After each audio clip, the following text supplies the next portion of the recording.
جب چارلی کا خیال ہمارے دماغ میں آتا ہے تو ہمارے دماغ میں ایک بلیک اینڈ وائٹ سی فلم چلنے لگ جاتی ہے،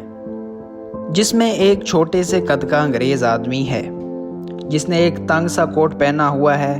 اور نیچے اس نے ایک کھلی سی شرٹ پہنی ہوئی ہے اور اس کے ساتھ ساتھ ایک کھلے سے جوتے بھی پہنے ہوئے ہیں، اور اس نے ایک مخصوص قسم کی ہیٹ سر پہ رکھی ہے اور اس کے ہاتھ میں ایک لاٹھی ہے۔ اگر ہم ان کی مونچھوں کی بات کریں تو ان کی مونچھیں بھی ایک مخصوص قسم سے تراشی گئی ہیں،